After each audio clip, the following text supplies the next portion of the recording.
first, we're going to start with Lebanon. Second wave of explosions struck Lebanon. Walkie Talkies were exploded yesterday. We're going to cover it a little bit again. And we're, of course, going to cover the way that the Western media is looking at the story and hyping it up. This is an act of terror, okay? Definitionally, it is a war crime. It is also an act of terror. The purpose of this, regardless of the purpose of this being like, oh, taking out like Hezbollah commanders or whatever the fuck the way that Israel is presenting it, it does not matter. The methods are completely unacceptable. And blowing up, like booby trapping civilian telecommunications devices that fucking doctors and nurses use is completely unacceptable. Trying to assassinate people who are not only not only declared enemy combatants, but are not in the process of war, and also simultaneously living amongst civilians, and also simultaneously like MPs, like members of the fucking parliament, because Hezbollah is not only a militant group, but also has active seats in the Lebanese parliament, killing all of these people that are a part of like daily life, especially in southern Lebanon, that work on civil affairs, is insane. Okay, it is an act of terror, which is why I always reiterate. Which is why I always repeat the point.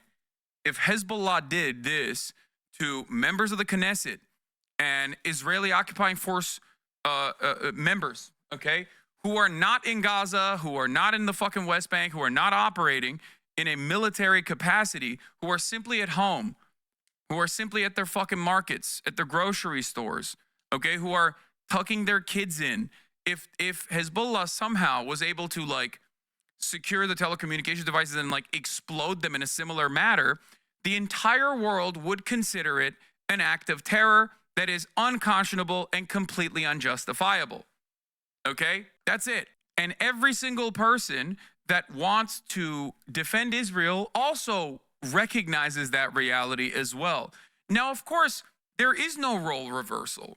There is no way that the role reversal could happen, because you have to be a massively powerful country backed by the most powerful country on the planet to be able to intercept logistics such as this one. So Israel, knowing full well that Hezbollah would never be able to return the favor, can operate it with the false moral notion that like they had to do this and there was no other way to go about it.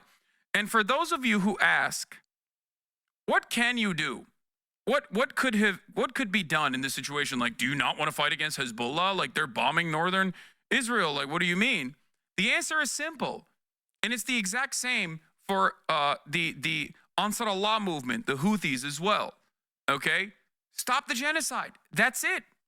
Stop the fucking genocide. It's crazy. Secure and facilitate a ceasefire and hostage deal.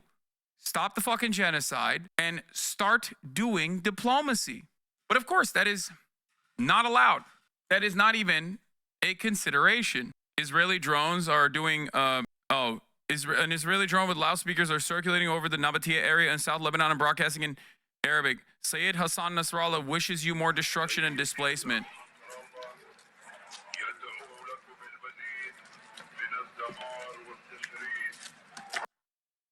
Yeah, Chris Cuomo and many others are saying dumb shit.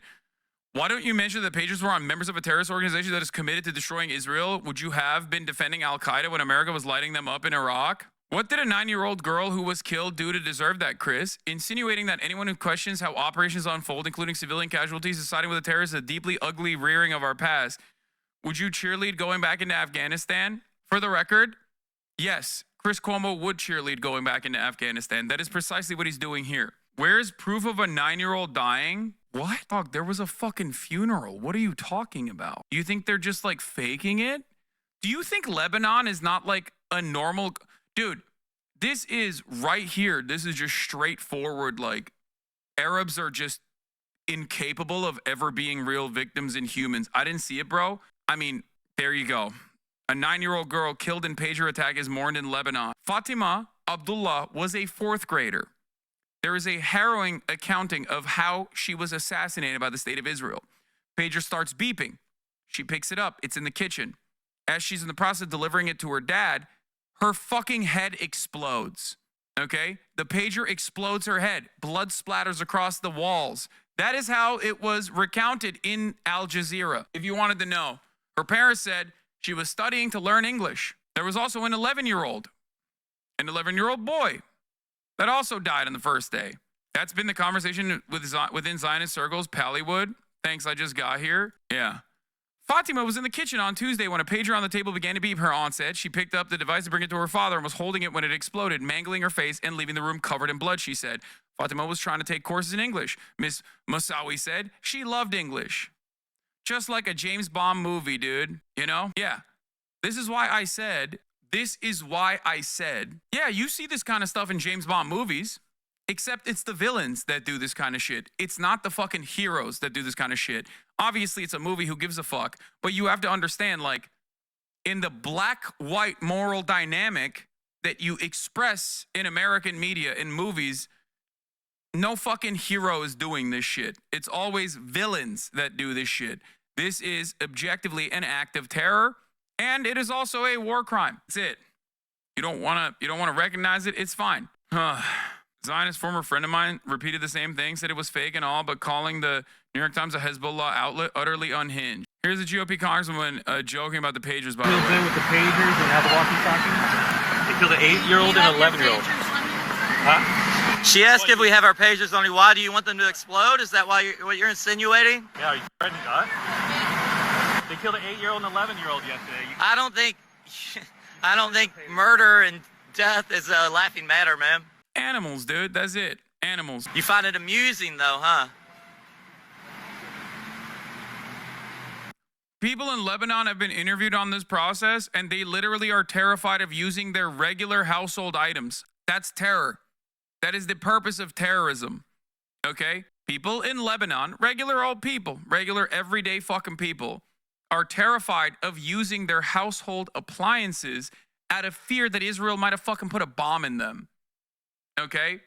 Because Israel, time and time again, has shown that they do not fucking care about just regular human beings living inside of the Lebanese borders, okay?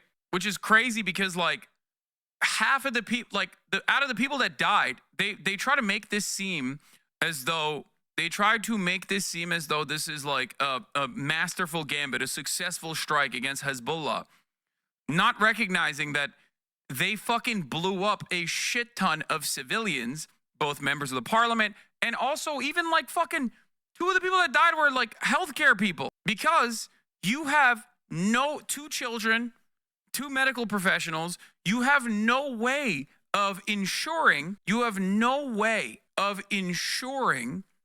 that a regular civilian telecommunications device is going to only stay in the hands of, the militant operatives. And besides the fact that, like, besides the ridiculous reality that, like, you were never going to be able to successfully plant these exclusively in the hands of, like, Hezbollah generals or militants or whatever the fuck, the question is, even if you were to do that, it's still completely ridiculous, okay? Even if you had a way of giving this exclusively to Hezbollah generals, okay?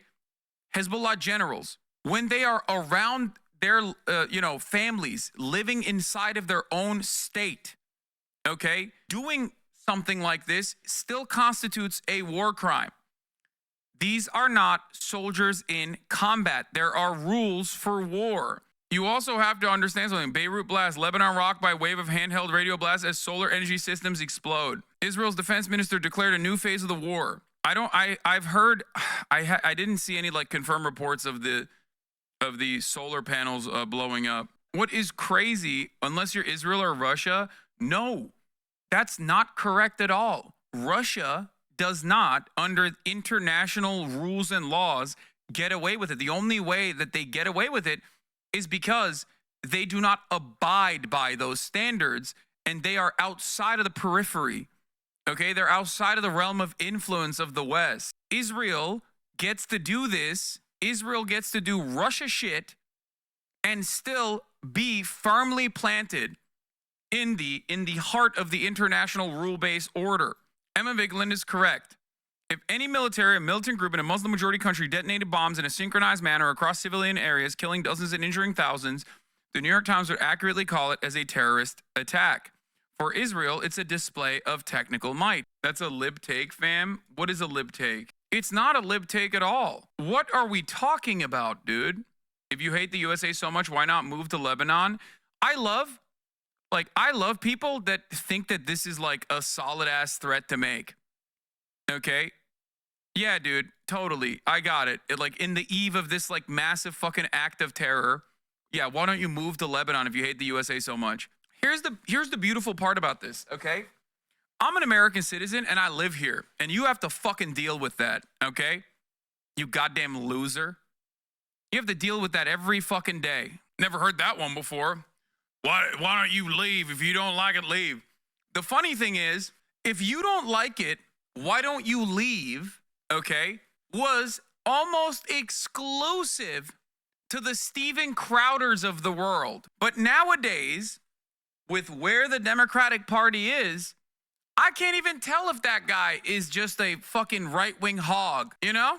I can't tell if that's a right-winger or a liberal. That's how much the attitude has shifted nowadays. I like to call these guys gay Steven Crowder, even though Steven Crowder is gay himself. Okay? They're doing the same shit that Steven Crowder does, just gay. Average liberal, I'm a liberal. Yep, there you go. Gay Steven Crowder. Like, what do you mean? If you don't like it, leave? You're supposed to be a liberal, you fucking idiot. Where does that not like ring any alarm bells in your mind that you, Ben Shapiro, and Steven Crowder are saying the same shit? Does that not even come across as like remotely odd to you? Does that not seemingly go against your worldview, your values? What the fuck are we doing here? What is the difference between you and a Republican? Psych boy, I'm a conservative. Okay, dude, whatever. Yeah, UN human rights expert today condemned the malicious manipulation of thousands of electronic pagers and radios to explode simultaneously across Lebanon and Syria as terrifying violations of international law, because that's precisely what it is. But you have all outlets in the Western world refusing to reckon with that reality and covering it as like an incredible achievement. This is actively making the Americans who read these papers dumber and more violent. Okay? You are manufacturing consent to make Americans more aggro on this stuff. You are normalizing these kinds of actions, okay? You must not. If you live in the Western world and if you truly have any semblance of morality, you cannot look at this and go, this is a fucking solid ass thing that Israel did. They done pulled this off again. Anyway, here's what Hassan Nasrallah said today. Fact. We were targeted by the Israeli enemy. Thousands of pager devices were targeted and remotely detonated simultaneously by the Israeli Zionist enemy. By this attack, the Israeli enemy have crossed all restrictions, red lines, turning a blind eye to everything, ethical, human, legal, you name it. The attacks took place and some of the devices detonated in hospitals simply because the pager is carried by the medical staff, pharmacies, marketplaces, commercial shops, and even residential homes, private vehicles, public roads, where thousands. I do want to mention once again that this is a totally separate country. This isn't Gaza. These are not Palestinians. These are civilians in a totally separate country that happens to neighbor Israel, okay? Now, that greatly expands, in the eyes of the Israeli government, that greatly expands like the permission base that they have when America doesn't say anything about it and basically fucking supports it and continues giving weapons to Israel after Israel does this. in direct contravention with international humanitarian law. Basically, this opens up an entirely new realm of possibilities for Israel where they're like, oh, I guess I could do this to whoever the fuck I want to, right? I guess I could do this to whoever I want. That's number one. Number two, just a somber reminder that Benjamin Netanyahu also called American college students protesting Israel's apartheid and genocide terrorists as well. Just saying. Just think about that. So they consider, they consider valid targets all around the world. All right? All around the fucking world. Of civilians, including women and children, are present. If the Israeli enemy are willing to target Hezbollah fighters, yet they targeted and attacked the civilian population. And above all, the Israeli enemy, in their attack, used a commonly used device used by the medical staff, public transportation, and even by average citizens. And on Wednesday, the attack was repeated where radio... Are you just forgetting that Hezbollah launched missiles on Israel throughout this year? That's really funny that you're saying that, because even on that front, once again, the amount of missiles that Hezbollah has launched into Israel is nothing in comparison to the amount of missiles that Israel has launched into Lebanon. So, like, even on that fucking front, there's just not like, there's never like any sort of protection. There's never any sort of like moral high ground for Israel. Okay? Israel has launched 80 times more missiles into fucking Lebanon than Hezbollah has launched into Israel. That's number one. Number two, saying Israel targeted civilians is categorically false. They created a shelf company specifically targeted the draw in Hezbollah. No, they did target civilians because Hezbollah has civilians in it. Just because you don't fucking understand that reality does not change that reality, okay? Hezbollah is a political party in Lebanon with parliament seats. They also blew up fucking diplomats. They blew up fucking people who literally are members of the parliament and their children. And not only that, but also beyond that, they blew it up in civilian territory. These are not people who were actively in combat, okay? These were not people actively in combat. You cannot explode people in civilian territory on foreign soil, people that are surrounded by other civilians, okay? Even if someone is marked as an enemy combatant, okay? Even if someone is a military general or a military commander or a soldier, okay? It would be akin to killing members of the Israeli Knesset, okay? It would be akin to killing members of the Israeli Knesset around their family members and killing their family members as well. That's why the role reversal in the situation, the hypothetical of the situation, is important to reckon with, okay? I don't know what the Israeli Knesset is. I'm just running a 3-minute ad break at the top of the hour. I'm just, there's a 3-minute ad break coming for you, okay?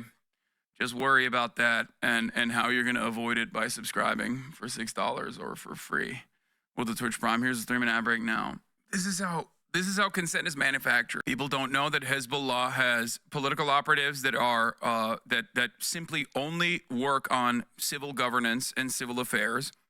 People also think automatically Brown terrorism deserved it. People also don't even fucking know basic facts about even Israeli politics in terms of like what the Knesset is. The Israeli Knesset is the Israeli parliament. I come here to learn about stuff like this because I have no one in my life that talks about it. I know. That's why I'm here to explain it to you. Chatter, I'm telling you right now, okay? There's a difference between like coming in here to learn and then coming in here with a very specific type of energy that is defending the Israeli actions yesterday, especially as I'm like talking about international human rights being violated in this circumstance, doing a litany of war crimes and doing things that would be absolutely considered acts of terror if the roles were reversed. So I'm describing it to you. Israeli Knesset is the Israeli parliament. many members of the Israeli Knesset, considering that like Israel has a national draft, right? Everyone has to serve. They have forcible conscription. Many people are former or active current IDF operatives, okay? The Israeli Defense Force is the military force of Israel. We call it the Israeli Occupying Force, but the official name is the Israeli Defense Force. If Hezbollah were to intercept communications, like civilian communications that Israel uses in their civilian processes, right? Pagers, phones, walkie-talkies, things that EMTs, for example, use, things that doctors use, things that nurses use, right? If Hezbollah was able to infiltrate the logistics, set up a shell company, and sell a bunch of bombs strapped to these phones, and then blew up these phones, okay? Blew up these phones, blew up these pagers, blew up these walkie-talkies, when Israelis were just like living their regular old lives in the middle of Tel Aviv in crowded marketplaces, you would call it terrorism. Exactly. But unfortunately, you've been primed because of the articles that you've read in Western media to not see it as an act of terror when Israel's doing that to Lebanon. Okay? Do you get what I'm saying? I'm glad that you understand it. Thank you for your charitability. I totally agree with all your point, but if someone were to say, what if Ukraine used this to successfully kill Putin? Would that not be celebrated as well? How do I respond to people saying such things? I mean, Putin is infinitely closer to Benjamin Netanyahu in this process, so I think it's a ridiculous fucking argument to make regardless. Also, this is not what Israel did. Israel didn't kill Putin, okay? Israel didn't kill even the Putin equivalent. Israel blew up a shit ton of bombs in random civilian areas, trying to maim or kill purposefully members of parliament and even healthcare professionals, indiscriminately blowing up bombs that maimed thousands of people in a country technically that they're not even in war with. Okay? Devices were also detonated remotely, turning a blind eye to whoever is carrying such a device. As a result of this act of war, act of aggression, dozens were killed, including civilians. Thousands were injured, suffered various injuries. Numbers will be established with time. Some of the victims were documented, registered once or twice. Some were not at all. At the end of the day, the number of victims was very high. Speaking of the enemy's intentions, they started their attack targeting a number of pager devices, fully aware that... Is this not an act of war? It absolutely is an act of war. The situation is, at this point, it seems, judging by past actions, that neither Hezbollah, which has obviously an interest in maintaining civil affairs in southern Lebanon specifically, okay, and also Iran, it does seem like, judging by what they've done thus far, demonstrating tremendous restraint, that they do not want the smoke, okay? I'm not going to sit here and outflank like people that are living there with a lot to lose and portray myself like as a fucking Redditor who is begging for more Ukrainians to die and begging for people to be thrown into the goddamn meat grinder. It's their assessment. It's their analysis. I'm simply looking at I'm looking at it from over here, and it seems like they are legitimately worried about U.S. involvement and therefore have portrayed themselves as infinitely more rational actors as Israel becomes more and more belligerent. Okay? Part of that is because they know that America has 4,000 fucking Marines in the region. They know that America will jump if Israel says jump. They know that America will send in military to not only defend Israel, but also to potentially invade Lebanon or even go into direct war with Iran. Isn't Hezbollah a terrorist organization? Terrorism as a designation is simply a political designation. It is utterly meaningless. America is a terrorist organization. The Republican Party is a terrorist organization. Israel is a terrorist organization. It doesn't mean anything. It's simply designed for you to think, oh, well, they deserve it. Okay? That's it. That's it. It's so you go, oh, well, Hezbollah exploded, so they're terrorists. They deserve it. That is precisely the reason why this designation exists. On the legal front, the reason why the designation exists is so that if you nab an enemy combatant, you can just like deny them human rights and torture them. That is the specific purpose, at least in the United States of America. It's a way to bypass, yes, habeas corpus. No human rights whatsoever. You can black bag them. You can do whatever the fuck you want. I feel like saying Hezbollah is a terrorist org is like saying the Viet Cong is a terrorist org. Well, they did say that. So, yes, it is exactly like that.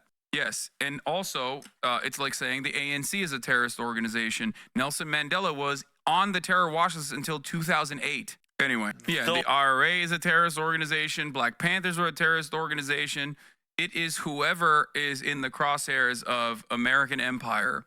That's it. Those devices go beyond 4,000 in number. The Israeli enemy believed that these pager devices are used by Hezbollah fighters. When these pager devices were detonated, the Israeli enemy had willfully,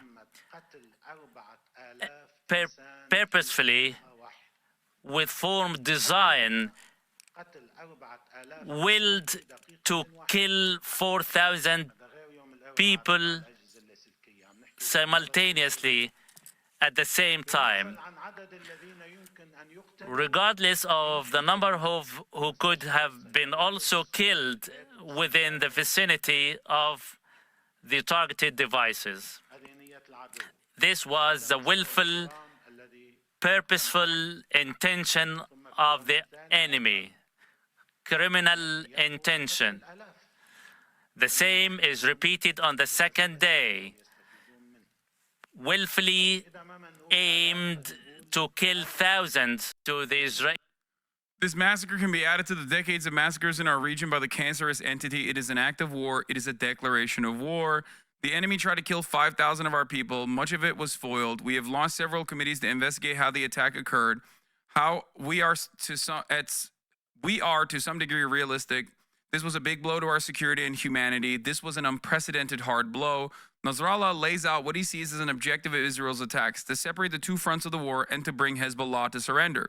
He says empathetically, Hezbollah will not cease its strikes against Israel until the slaughter in Gaza stops. The resistance in Lebanon will not stop supporting the resistance in Gaza and the West Bank. That was the ultimate purpose of Israel. The reason why they did this, as Benjamin Netanyahu also fucking openly admitted, just like that other guy who's definitely not fucking connected to the intelligence agencies said immediately after, before there were additional details, that like they're trying to decouple. They are trying to decouple Hezbollah from Gaza, right? The Israeli enemy are fools. It is true that they have technological edge, but that technological edge leads to the highest levels of foolishness. They fail to realize we are filled with unshaken faith. Nasrallah directly addresses Netanyahu and Gallant. You will not be able to make your illegal Israeli settlers return to their colonies in the north. I reiterate, the only way is by stopping the aggression in Gaza and the West Bank, not escalation, not all-out war. Other underlying objectives in Israel's pager attacks were to undermine our systems, our infrastructure, and cause us to fall to our knees, to sow doubt among the rank and file. He says Israel failed in this goal, as those injured are more resolved to return to the battlefield and resume their duties. Nasrallah, Israel's objective was to undermine and destroy the infrastructure. Israel also believes these devices were carried by senior Hezbollah leaders. This is not a fact on the ground. I assure you, none of our infrastructure has been touched. I assure you, none of our infrastructure has not been touched.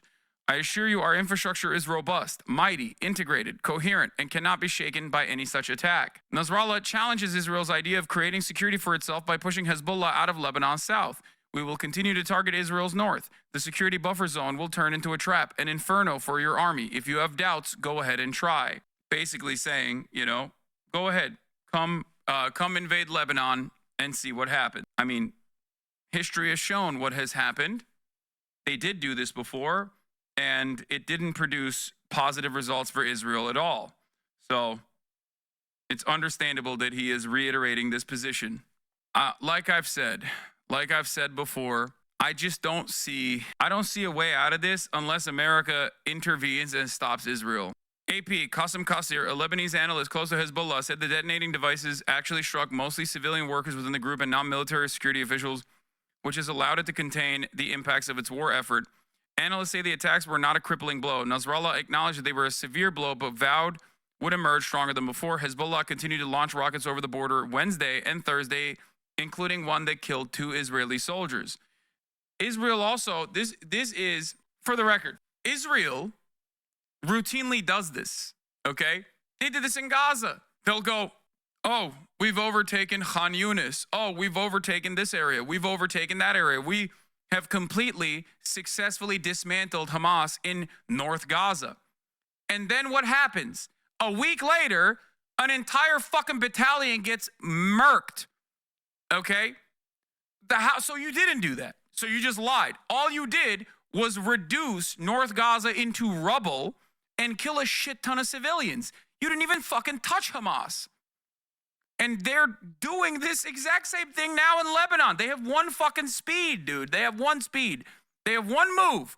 They just kill a shit ton of civilians or try to kill military commanders, but like literally fail to do so, and then end up blowing up a whole bunch of people. And then they go, we did it. We did it. They do the fucking like third place champagne meme. You know, they're like, yeah, we did it. We fucking got him. We got him. And then the media's like, they got him. They did such a good job. And then the next day, bombs are still fucking flying. So you didn't do it. You didn't do shit.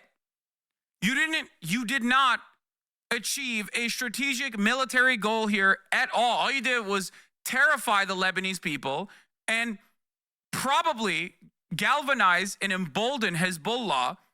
You made them obviously a more successful political operation now because you're giving them very good reason to fight back. That's it. If I'm living in fucking Beirut, if I'm a Lebanese guy, okay, and I see a bomb explode at the marketplace and it's an Israeli bomb and I see everybody fucking celebrating it, it doesn't matter what my background is. I'm gonna be like, I am in support of whoever is going to stop that. Okay? I am in support of whoever the fuck stops this. All right? That's it. I don't want fucking bombs exploding in my goddamn neighborhood. The plan is to get all the civilians out the way by bombing them and then take care of Hamas. Yeah, except that's an insane plan because they're just only killing the civilians in that situation.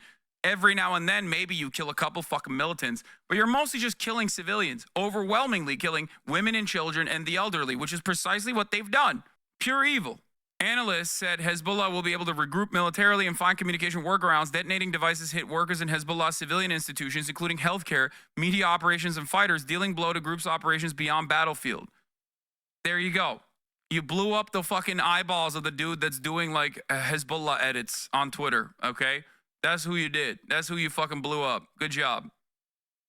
Now you still have missiles being lobbed into northern Israel. What happened? It didn't stop. If that was the goal, it didn't stop. Good job, dude. You killed a nurse. Like, congratulations. Even Lebanese people who do not support Hezbollah as a political party support them as a resistance movement? Of course. Here. Down some of the basics again on the exploding pages. I mean, is it still your position that you are not saying publicly who you believe carried out these attacks? I don't have any comment on it at all. And is there any reason that you wouldn't say what your assessment is of who carried these out? I just don't have any comment on it at all. Okay. 2 days ago, you said the US was not aware of this incident in advance. Is that statement still accurate? The statement I made on 2 days ago was absolutely accurate. That you didn't know about the incident in advance? Correct. Okay. Because, I mean, there has been some reporting that there was a call from the Israelis to say that something was going to happen in Lebanon on Tuesday. Do you have any comment on that report? The statement I made on Tuesday was 100% accurate. Okay, and just to follow up on the point about targeting and international humanitarian law, I mean, presumably the State Department is aware of the amended Protocol 2 of the Convention on Certain Conventional Weapons, which prohibits the use of booby traps or other devices in the form of harmless portable objects.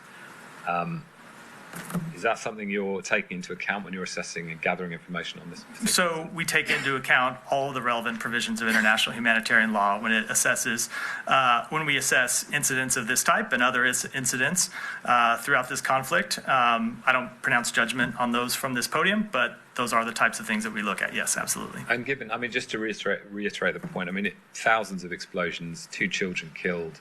We've seen explosions in public places, in grocery stores, on the streets, healthcare workers among casualties. Does that feel to you like a targeted attack that falls within the remit of international humanitarian law? So I'm not going to talk about feelings here. We deal in factual assessments of law. Those are the type of assessments that we conduct over time, where we gather information and make those assessments. So Israel broke international law? Oh, absolutely. Yes. Numerous. Attacking those declared enemy combatants when they're not in combat is a violation of international humanitarian law. Attacking people using booby-trapped communications devices that civilians use are a violation of international humanitarian law. Okay? They violated numerous international laws in an effort to do this, and they have done that nonstop, and seemingly they will never stop. Here is the UN staff, including 8 OHCHR colleagues detained in Yemen. Wait, what the fuck? Oh, that's just an additional update. Never mind. I was like, exploding pagers and radios, a terrifying violation of international law, says UN experts from Geneva. UN human rights experts today condemned the malicious manipulation of thousands of electronic pagers and radios to explode simultaneously across Lebanon and Syria as terrifying violations of international law. The attacks reportedly killed at least 32 people and maimed or injured 3,250, including 200 critically. Among the dead are a boy and a girl, as well as medical personnel. Around 500 people suffered severe eye injuries, including a diplomat. Others suffered grave injuries to their faces, hands, and bodies. These attacks violate the human right to life, absent any indication that victims posed an imminent legal threat to anyone else at the time, the expert said. Such attacks require prompt, independent investigation to establish the truth and enable accountability for the crime of murder. We express our deepest solidarity to the victims of these attacks, they said. The pagers and radios were reportedly distributed mainly among people allegedly associated with the Hezbollah movement, which includes civilian and military personnel. Now, remember, when you go to like other liberal outlets, when you go to CNN, when you go to fucking New York Times, or you go to other like liberal commentators that are celebrating these attacks and calling me a fucking terrorist and like fantasizing about me dying in Lebanon because I'm closely associated with Hezbollah or whatever, remember that they're not being serious about this kind of thing at all, okay? They're simply shooting the shit. And they're celebrating the evil acts that Israel has committed once again. Okay? These are adults. These are adults who do care about like actual rules and the law and even sometimes the morality of the situation. Understand that there is a reason why the things that I said as soon as I found out about this are damn near identical to what the fuck the UN is saying now with their legal experts. Because if you have a moral compass and if you have a like bare minimum elementary understanding of international human rights, you can recognize what Israel did was unconscionable. Okay? That's it. Although, yes, laws don't replace morality, in this circumstance, this is both illegal and immoral. So, to the extent that international humanitarian law applies, at the time of the attacks, there was no way of knowing who possessed each device and who was nearby. Simultaneous attacks by thousands of devices would inevitably violate humanitarian law by failing to verify each target and distinguish between protected civilians and those who could be potentially attacked for taking a direct part in hostilities. Such attacks could constitute war crimes of murder, attacking civilians, and launching indiscriminate attacks, in addition to violating the right to life, the expert said. Humanitarian law additionally prohibits the use of booby traps disguised as apparently harmless portable objects were specifically designed and constructed with explosives, and this could include a modified civilian pager, the expert said. A booby trap device is a device designed to kill or injure that functions unexpectedly when a person performs an apparently safe act, such as answering a pager. It is also a war crime to commit violence intended to spread terror among civilians, including to intimidate or deter them from supporting an adversary, the experts warned. A climate of fear now pervades everyday life in Lebanon. So they accomplished that goal as well. which was to make Lebanese people fearful that their fucking household appliances might explode. It is also a war crime to commit violence intended to spread terror among civilians, including, I just read that. The experts urged the UN to carry out a prompt, effective, thorough, impartial, and transparent investigation into the attacks for which they offered assistance. States must bring justice to those who ordered and executed these attacks, including by exercising universal jurisdiction over war crimes. The experts urged all parties to refrain from further violations of humanitarian law and settle their disputes peacefully in accordance with international law. This is what the adults in these supposedly important institutions, these arbiters of justice that are phenomenally important to maintaining the rule-based international order, are actually saying. That's the real assessment. That is the assessment of adults. But if you look at the New York Times, the way they're writing about it, the gray lady, the paper of record, they're calling this a Trojan horse in celebration of the ingenuity of Israel. Yet again, they found a bold new way to do terrorism, and that's awesome. That's the way that they're covering it. And of course, the American public that is primed into justifying any amount of atrocity against those who are automatically declared enemy combatants. If you're black, you're brown, you're in the third world, or if you're not immediately within the periphery of the United States of America, if you're not immediately within a Western power, you automatically assume these guys had it coming, they deserved it. And it's articles like that from the New York Times that basically reinforce this dynamic. This dynamic goes against international human rights. They do not want to hear that. They do not want to understand that. It probably makes them feel bad, even for a brief moment, because these are also other institutions. These are also other institutions that are supposed to be important institutions that they care about. Liberals love talking about how much they care about human rights, liberty for all. But when they are at odds, when that perspective that they want to maintain is at odds with the reality, then they just kind of avoid looking into it. Speaking of the United Nations, there is another part of this that I want to cover. By the way, report a wave of attacks on 70 targets in 20 minutes in southern Lebanon. That's what's going on, and I will be covering Mark Robinson in a brief moment. Here's what Israel's been doing. After intensive Israeli airstrikes in southern Lebanon, the IDF publishes a list of guidelines for civilians in several communities and cities in northern Israel. The guidelines apply to civilians in the Merom HaGalil Regional Council. The IDF calls on civilians in those areas to reduce movement outside of homes, avoid large gatherings, guard the entrances to the community, and remain close to bomb shelters. The guidelines are until further notice, the IDF says. Fire belts in southern Lebanon. Israel's going hard. Israel's going hard, blowing up southern Lebanon right now, and they're gearing up for any sort of retaliation in northern Israel. Okay? Yes, I know the uncommitted movement did not endorse Kamala Harris, and it is absolutely correct of them to do so. We'll get to that in a second. Let's talk about welcome this. To today's Verified Live.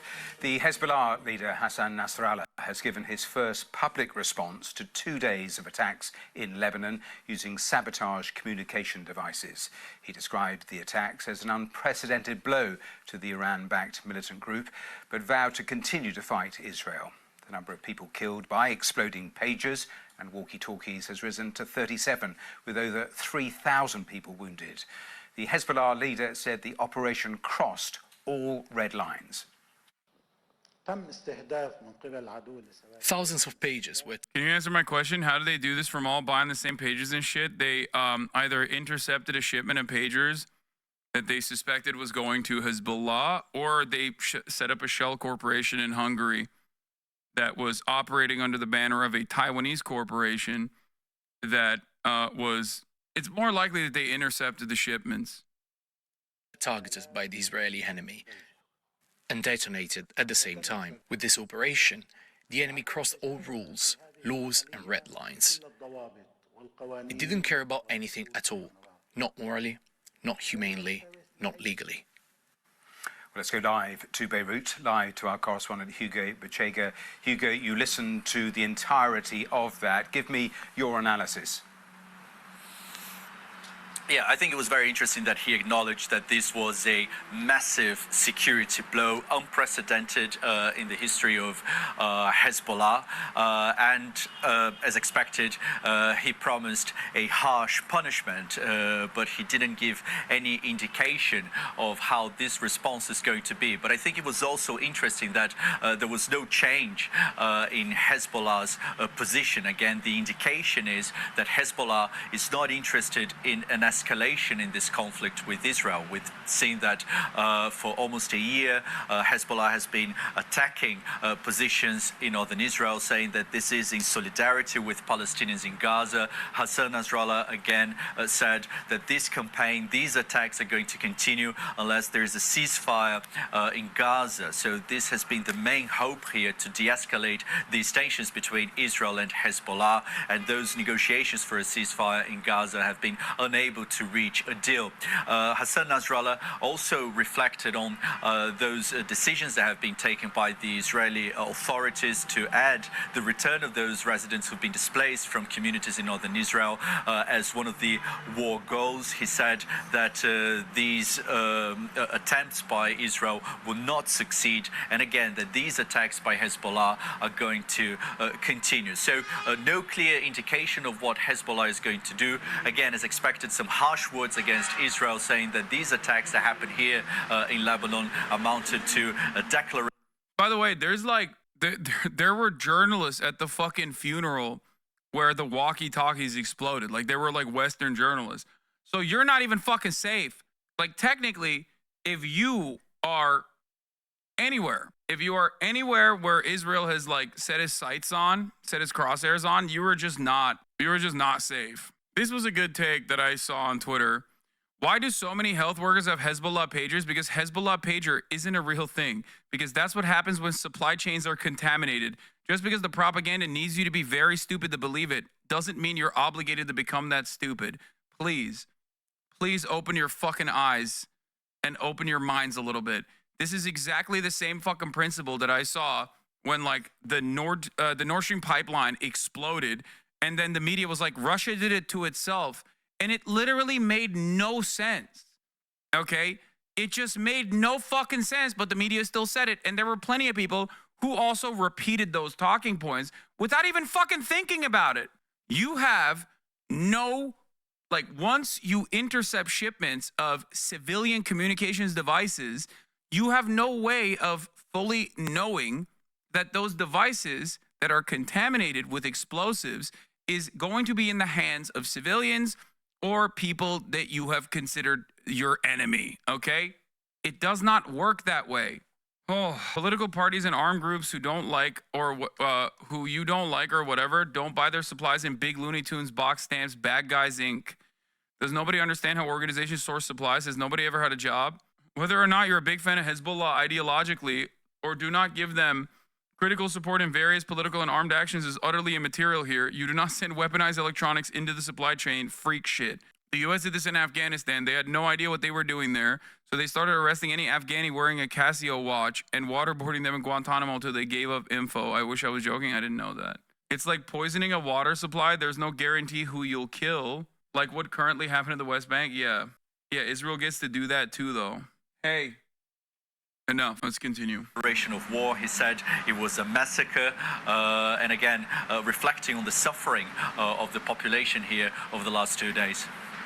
Hugo, as you were talking there, we were showing pictures of those Israeli jets that screamed really low over Beirut earlier at the start of that speech. You've been there in the city over the last couple of days. I was talking to someone from Beirut only in the last hour who was saying how different the last 48 hours have felt there. What has it been like? Exactly, and it has been different because we've seen that this conflict has been by and large contained to areas along the border between Lebanon and Israel. And now what's happened in the last 2 days is that this conflict has been felt by the population here of Beirut and other parts of Lebanon. And obviously people here are scared, they're very angry as well because of the extent of these attacks. These are explosions that happened as people were shopping, were with their families at home. Children are among the dead. But again, these are explosions that happened across the country, and including in several parts here of Beirut, creating panic in the population. One of our producers received a message from a friend saying that she was replacing her Lebanese SIM card with an international one because he was concerned that her phone could explode. So I think this gives you a sense of the feeling here of how scared the population is after those 2 days of attacks. Hugo, live for us there in Beirut. Thanks very much. Let's continue with this with our chief international correspondent, Lise Doucette, who's here with me. Lise, it was fascinating listening to the different stages of Hassan Nasrallah talking there. How weakened is Hezbollah, do you think? Well, of course, he put on a very brave face today, saying that their communications network had not been shattered. But from everything that we have seen, and just the numbers alone, right across the country, also in pagers and walkie-talkies are exploding, and also in Syria and in Iran, it is clear that their communications network has been crippled, their confidence has been struck, and also you heard from Hassan Nasrallah that this was the most devastating, most humiliating blow, unprecedented for them. So yes, they are in many, many ways, they are weakened by it, and the question will be, they will now feel honor bound, and this is what we're hearing from Hassan Nasrallah. He talked about a reckoning. They have to show that they are able and willing to strike back. So there's a lot of Orientalism happening right here. And if you're oblivious to this, take it from a guy who at least is from this part of the world. They're honor bound. This is a violation here. I'll use like terminology from the Western world for you to understand. Okay, bro, you're American. I am, but I'm Turkish as well. And I grew up in fucking Turkey. And Orientalism works in mysterious ways.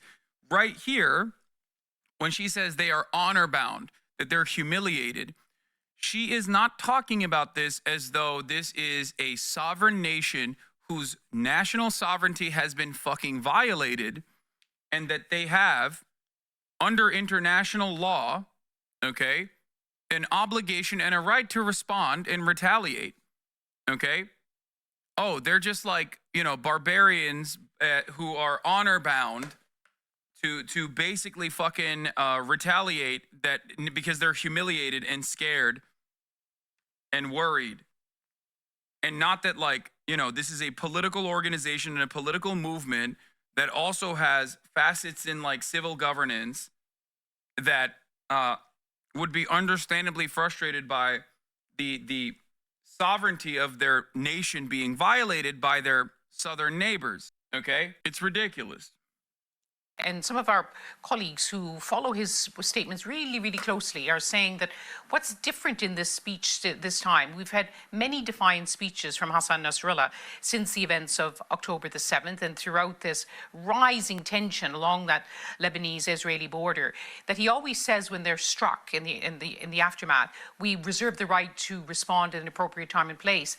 This time, he warned Israelis, you will not just hear the response, you will see it this time.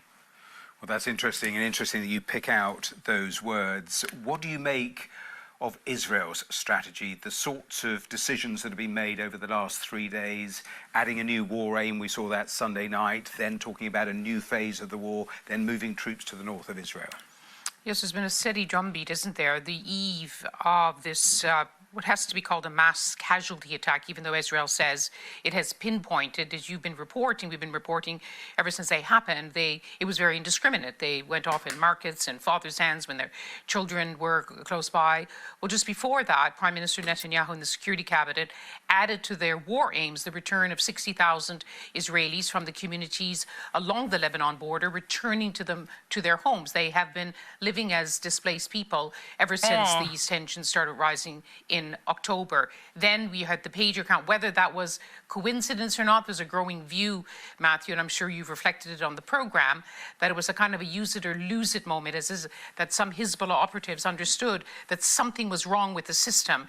Israel had to use this weapon, in other words, or else they would lose this kind of tool. And yet again today, even with the buzzing of the aircraft lower than ever before, there's this constant message from Israel: we know where you are and we can get you, even in your hands. And only in the last 10, 15 minutes, we've seen Antony Blinken. This time he's in Paris. He's been shuffling around both the region and other Western capitals, again asking, pleading for a de-escalation, but every step is the opposite of that. Where is diplomacy, do you think, within all of what we're seeing? Well, Amos Hochstein, who is the envoy... I wonder who's doing the de-escalation. And I wonder who's the one who needs to de-escalate. I just can't seem to place I just can't seem to figure out. Like, Anthony Blinken could say, we need to de-escalate all day, every day. But, like, you know, you have the power to get your ally to do that. You're just not using it. For President Biden to work on the Lebanon front, what has been called since the beginning the second front. He was in Tel Aviv when these tensions were ratcheted up, when they added this new Lebanon war aim to their list already, the Gaza list, including, of course, bringing the hostages home. Hassan Nasrallah today made it clear that the border would not be safe and calm, that the residents would not return home in the north of Israel until there was a ceasefire in Gaza. That is the view of Hezbollah. That's the so serious question. For those of you who are like just now paying attention to this, like, doesn't this kind of feel like Israel doesn't give a shit about its own citizens and only uses them as like a talking point to justify its much larger agenda of endless conquest in the region? Oh, we added to our war aims.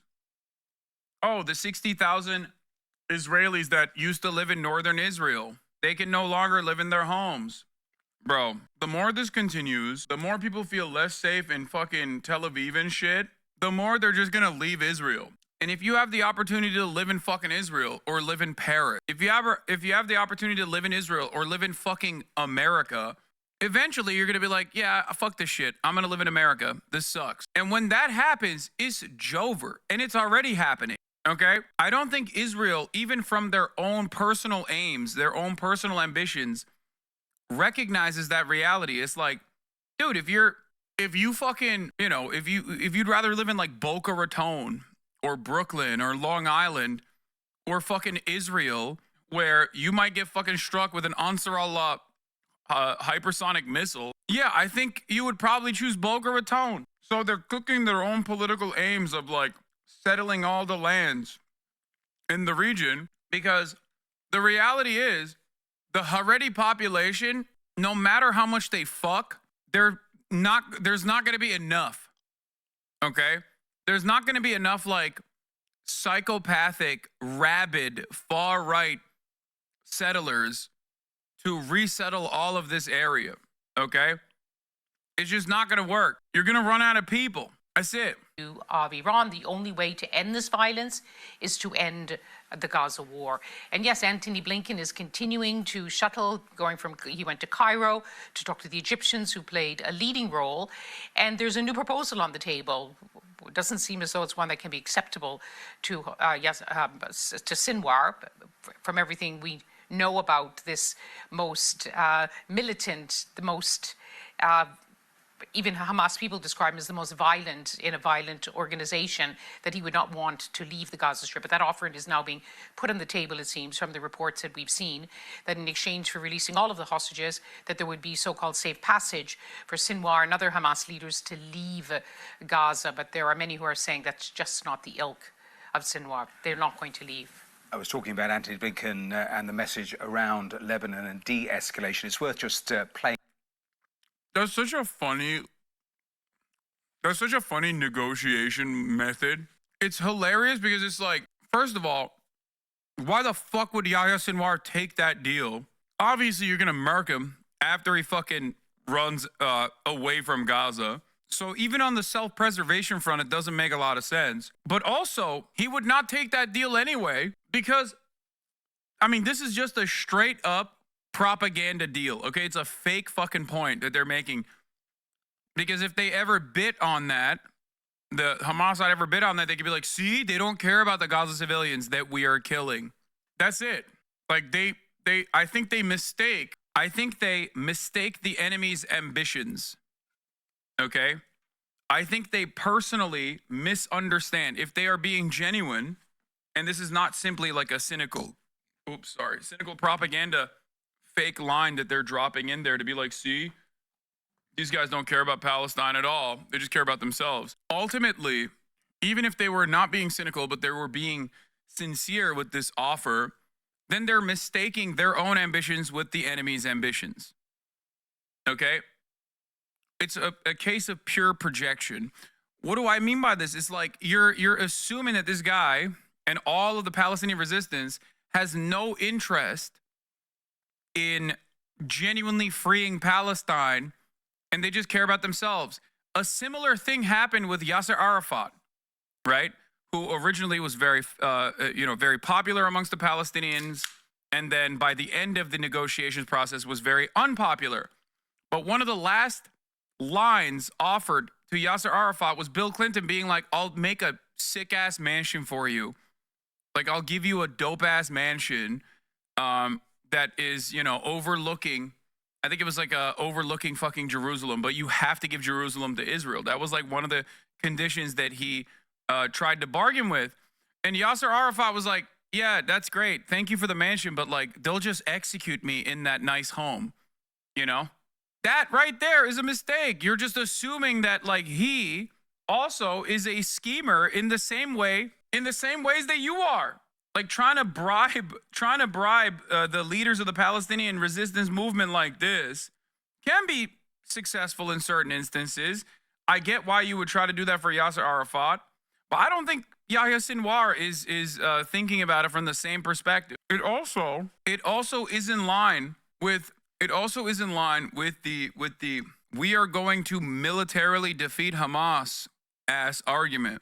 You cannot militarily solve a problem that is born out of a genuine need for emancipation, okay? It's all the same shit. Israelis just cannot comprehend why people would be like, yeah, of course I'm going to fucking fight back. You just killed my entire family.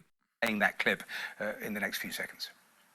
France and the United States are united in calling for restraint and urging de-escalation when it comes to the Middle East in general and when it comes to Lebanon in particular. We continue to work to get a ceasefire for Gaza over the finish line. And as we discussed with some of you just a day ago in Egypt, we believe that remains both possible and necessary. But meanwhile, we don't want to see any escalatory actions by any party that make that even more difficult. Well, it is an extremely difficult situation at the moment for diplomacy. A final word, Lise, because you have the Iranians also watching. They claim they have vowing retaliation. Yes, they have unfinished business, according to them. How dangerous, then, is this moment that we've arrived at? This is the most dangerous moment we've seen for decades in the Middle East, and a region that is all too often plunged into this kind of a violence. There have been many, sadly, for people of the region, many wars, but there has never been this kind of a war which draws in so many players at the same time, and so many players willing to use whatever it takes to get what they want to take. At least to say.